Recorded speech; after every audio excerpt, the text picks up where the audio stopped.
If you don't have time to play a whole chess game and want to get some quick training, then this video is for you. What I'll be doing is reviewing a high-level chess game and stopping at various positions to ask you to find the best move. Usually for black, because we're playing through this game from black's perspective, but sometimes for white as well, so you can get some practice spotting your opponent's threats. I've divided up the quiz positions into 3 levels of difficulty. If you look in the description, there's timestamps so you can jump to whatever difficulty level you like. But you might want to go ahead and watch the whole video since I'll be providing commentary throughout the game. Alright, let's get started. White begins the game with e4, and we have c5 from black, known as the Sicilian defense. Knight to f3 from white, and here d6 is played. Now a beginner might think knight f6 is a good move. It attacks e4, we're developing a piece, but this is actually not great. What would white play here? This is a beginner level position. Best move for white here is e5. Kicking the black knight around, so we can put the knight in the center, which sometimes is a good thing, but that knight cannot be maintained there. And white has a number of good responses here. Maybe the best is just knight to c3, attacking this knight. If you take out the knight, well, you're just helping white, because after d takes c3, now both white's bishops have open diagonals, and white's going to be getting some quick activity. If instead you defend with e6, there's this knight e4 move, looking to drop into d6 at some point, and then we'll have to probably trade our dark squared bishop for knight, and there's going to be a pawn here. So white's going to maybe choose the right moment to do that. Maybe kick our knight out of the center first with c4. So this is just not a good variation for black. It's known that playing d6 to prevent e5 is a better strategy, and then we're going to play knight f6 on the next move, unless white plays d4, which is the most common thing to do here. And here we take on d4 because, all else being equal, it's good to trade a less central pawn for a more central one. White gets some activity in return, though. He gets a knight in the center, and now both the diagonals for his bishops are cleared. So now we go knight to f6, knight c3 from white, defending e4, which we had attacked, and now a6 from black. Now on the surface this might seem like a pointless move, because what's it really doing, right? Aren't we supposed to be developing our pieces and castling? Yes we are, but black is waiting to see what white will do. Because the real question is, how are we going to develop this dark squared bishop? Black is considering either e5 or e6. Both of those moves have drawbacks if you played them right away instead of this move a6. And a6 is going to be useful almost no matter what white does. For example, if white castles on the queen side and launches the pawn storm over here against our castled king, well, this just helps get b5 ready so we can launch our own attack, counterattack on the queen side.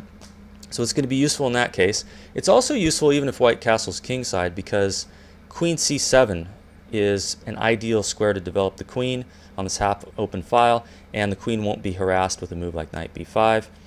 And it also prepares the potential move e5. So first let's look at e5 without playing a6. What's the problem with this? Let's say we had played e5 right away. What should white play here? This is an intermediate level position. The best move for white is bishop to b5 check.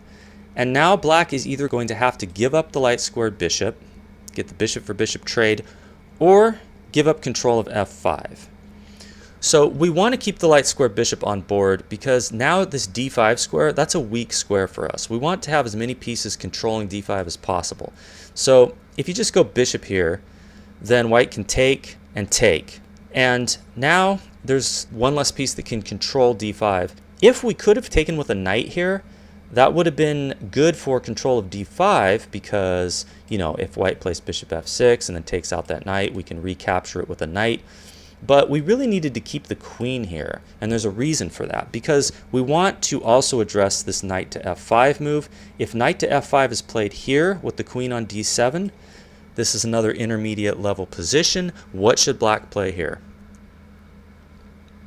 The point to having that queen here on d7 is that here knight takes e4 can be played, taking away the defense of that knight on f5. If the knight captures, we just capture here on f5. So white's best move might be knight takes g7 check, at least grabbing the pawn and then taking here. And here, black has the 2 central pawns and doesn't have any problems here. White has no central pawns. And so black is pretty much equalized in that position.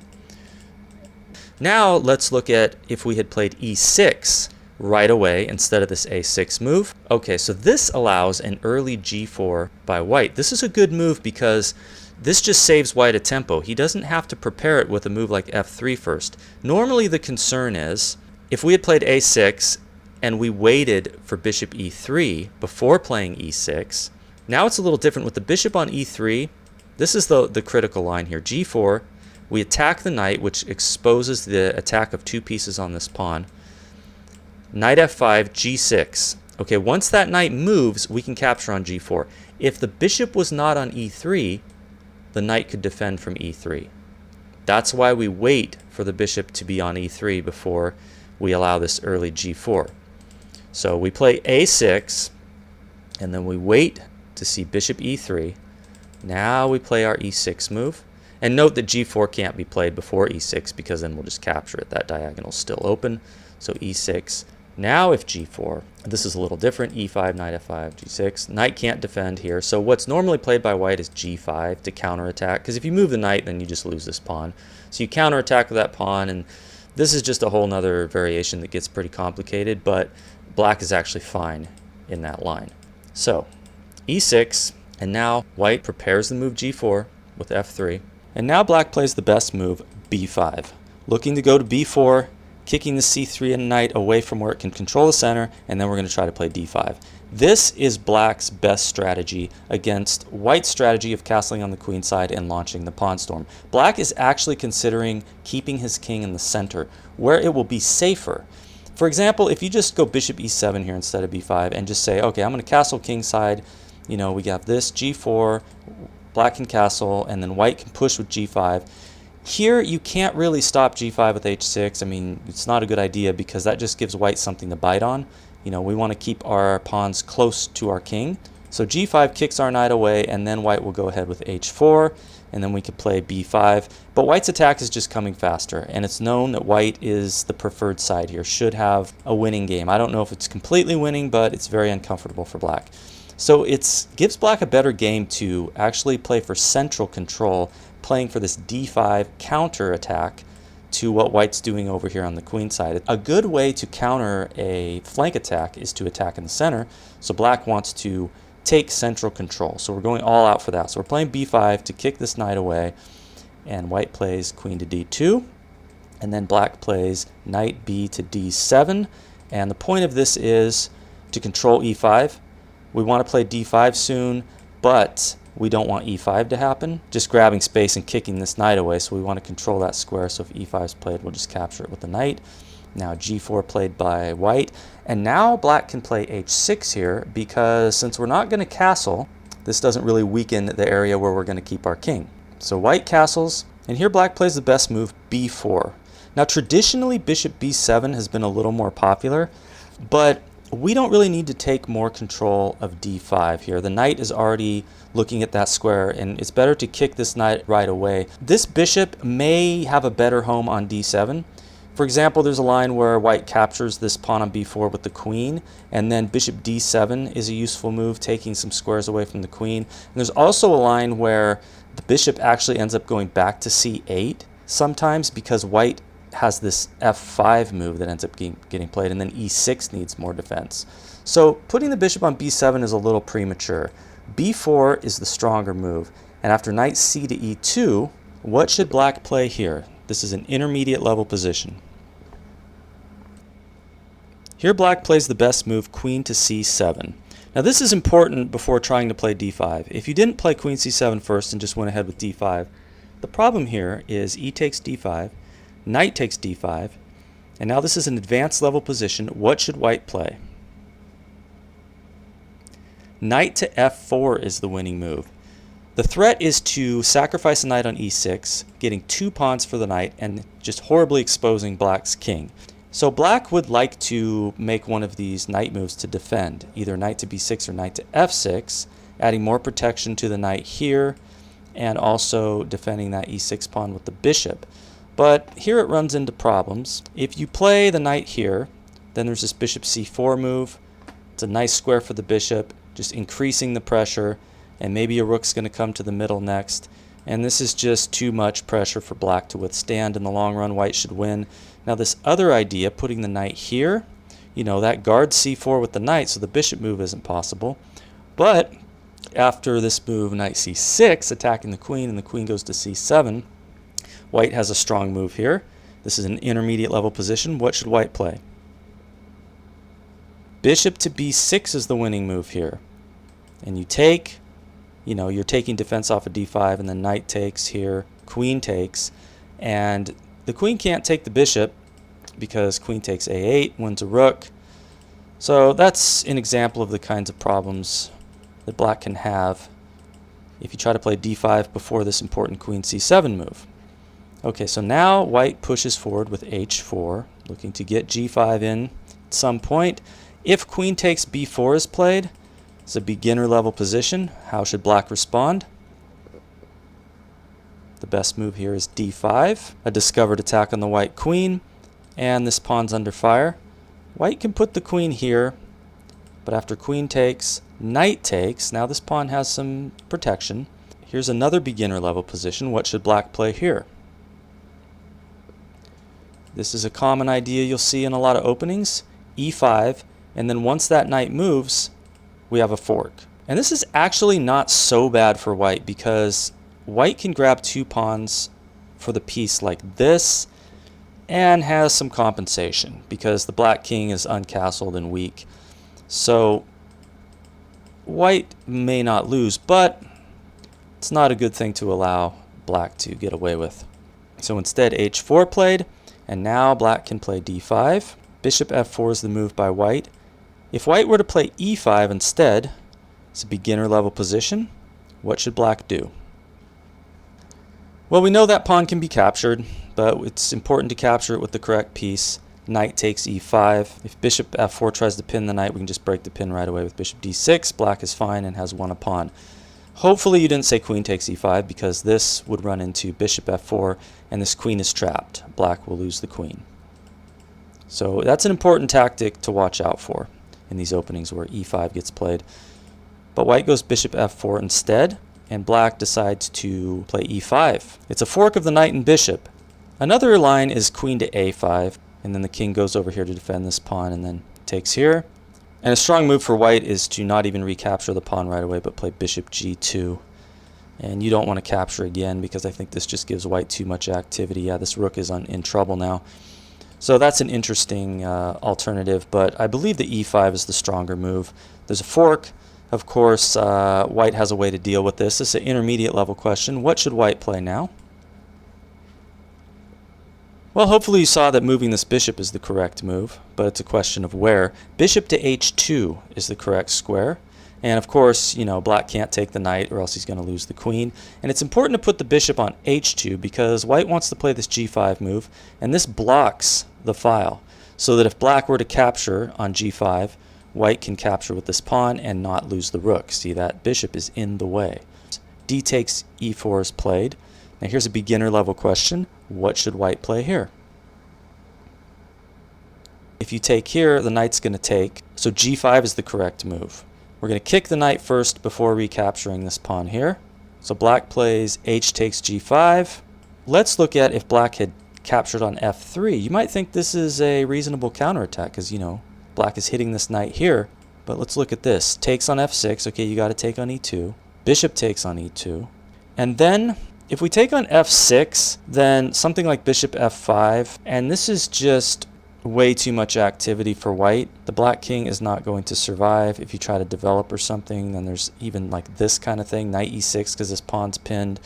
So better here would be to take on f6. Now this is an intermediate level position. What should white play? White has several winning moves here, but the most convincing is this bishop takes e5.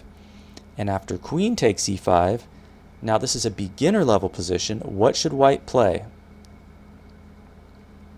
Again, there's several winning moves for white, but the most convincing is this knight c6 move. Hitting the queen, threatening checkmate. You cannot defend against the checkmate. You have to just give up the queen somehow because like this move here just runs into checkmate. And this, and this. Mate. So, that's why e takes f3 is not played here. H takes g5 is played instead. H takes g5, played by white. Now here's an intermediate level position. What should black play?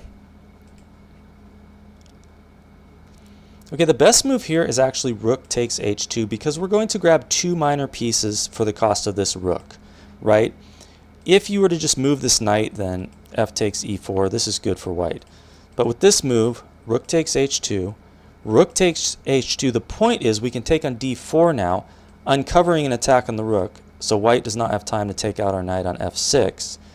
So instead, the rook moves to here, and now our knight should move somewhere. There's a couple of options. Knight g4 is a popular move. It looks strange, you're just giving up a knight. But if you go to d5, this is getting pretty scary because you're allowing rook takes e4 check. There's a file open to the black king who's never going to castle, so you got to put the bishop in the way, and then the queen gets the pawn. And maybe black can survive, but I would not want to try to play this with black pieces. That's why most players will go knight to g4, just blocking the rook's access to that e4 pawn. So obviously, white's like, hey, I'll take a free knight. And now here's an intermediate level position. What should black play? Okay, so again, there's the threat of rook takes e4, so we want to play knight to c5. And this exposes an attack on the rook and also defends this pawn. So if the rook takes, we're going to win the exchange. So rook to h4 is what's normally played. Now here's an intermediate level position. What should black play? The threat is, of course, the biggest threat is that white is going to take this pawn here. We want to keep files closed because our king's in the middle. So the best way to do this is play d3. If you were to play e takes f3, of course, knight takes d4. This is very, very bad for black. Completely losing. So d3, we're keeping files closed. Now, the move played is knight to d4. What about c takes d3? This is a beginner level position. How should black respond? Black can win with the discovered check. Knight to b3, king's in check, and the queen is under attack. There is no move you can make to both safeguard the queen and get out of check. So after you get out of check, you're just losing the queen. Okay, so that's why c takes d3 is not played. Instead, knight to d4, since the knight was under attack. Here's a beginner level position. What should black play here? Bishop b7. This adds defense to this pawn here, and more importantly, prepares to castle queenside. We really need to get the king out of the center because eventually these lines are going to open. So that is by far the only move black can play if he wants to survive. F takes e4 played now, and of course black castles long. Now this knight is under attack from the rook, and white decides to defend by playing e5, lateral defense by the rook. This is an advanced level position. What should black play? The best move is bishop to e7, and black is now winning. But demonstrating why this is the case requires looking at quite a few variations, so I'm just going to go through them as methodically as possible, beginning with this bishop to g2 move. Now, what should black play? This is an advanced position. At this point, there are two winning moves, either the move b3 or rook takes d4. b3 is a little more complicated, so I'm going to go through this variation first. And we will look at bishop takes b7 check. King takes b7 is the correct move here. Now, queen to g2 check. And now we have a beginner level position. What should black play? You want to put the king on b6. That's the safest square. If you move the king to here or here, either of these two dark squares, you're going to run into this knight c6 check, just complicating matters. And if you put the king to c8, then you got queen to a8 check, and queen to d5 check if the king goes to d7. So king on b6 is just the safest square. There's no more checks, and black's attack can continue. Now let's look at a takes b3 by white. Obviously the concern is that black's going to take on a2, and then how are you stopping black from getting the queen? So if a takes b3 is played, this is an intermediate level position. What should black play? The winning move is bishop takes g5 check, which was the point of putting the bishop on e7 a few moves ago. Queen takes g5, intermediate level position. What should black play now? The winning move, knight takes b3 check. If you take with the knight, of course, queen takes c2 is mate, so you have to move the king. And now for a beginner level position, what should black play? D takes c2 check. We got a fork. of the king and the rook. If you take with the knight, now we got rook takes d1 check, king moves, queen takes the knight on c2, and white can throw in some checks with queen e3 check. We just block with the knight. Rook b4 check, and after king c7, black's just up a piece and a pawn, and here white resigns. So it's a very nice tactical sequence, but we need to go back and look at a lot of alternative moves. So we're going to first go back to this point here where king b1 could have been played. Again, d takes c2 check. If the queen takes, here we get to grab the rook. And I believe if the knight takes, it's similar to before. Yeah, we just grab this rook with check. Black's winning in all these lines. Okay, let's keep going. Back here, instead of a takes b3, what about knight takes b3? Here we got bishop takes g5 check. If the king goes to b1, then we can take here with check. Queen here. Okay, takes. Bishop takes h4. That's how we win in a lot of lines, by just grabbing that rook. Okay, queen takes g5 here. We got knight takes b3 check. And this runs into checkmate. King b1. Queen takes c2 mate.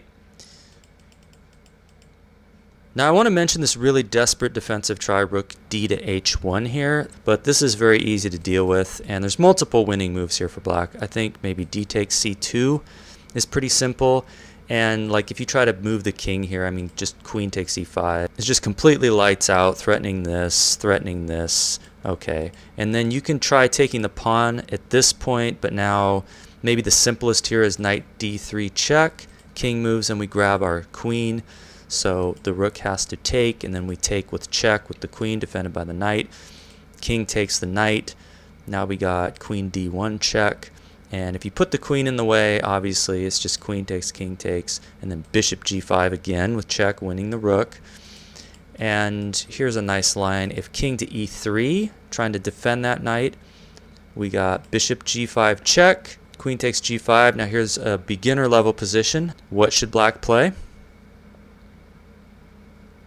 Queen c1 check. Once that king moves, you're going to win the queen for free. So those are just some sample lines how to deal with this rook d to h1. So let's go back. Okay, now I think it's time to look at rook takes d4 back here. This was the alternative winning move. Okay, so this removes a defender of c2. The knight on d4 was defending c2, and this is significant in some lines. Okay, so first let's look at rook takes d4, bishop g5. You got to take the bishop or you're losing your queen, and then this is a mate in 2. Knight b3 check, pawn takes, queen takes c2 mate.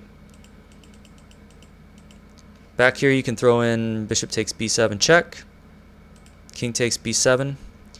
Now there's an important detail here, queen g2 check. It's important that we can play knight to e4, blocking this rook's access to capturing this rook here. If the rook tries to take, then we have this move. Bishop g5 check, king moves, now we take with check. Alright, so queen takes, king takes, then we take on e4. And we have an extra piece. So that is an important line. And then there's this rook takes d4. Again, bishop takes g5. White can throw in this check. We just move the king. Now the queen has to capture. She doesn't want to be lost. Knight b3 check, this, and then we have the mate. I should probably cover bishop g5 first to show why this doesn't work, because maybe somebody thought that bishop takes g5 first was the way to go. If you play this first, then it draws out the queen.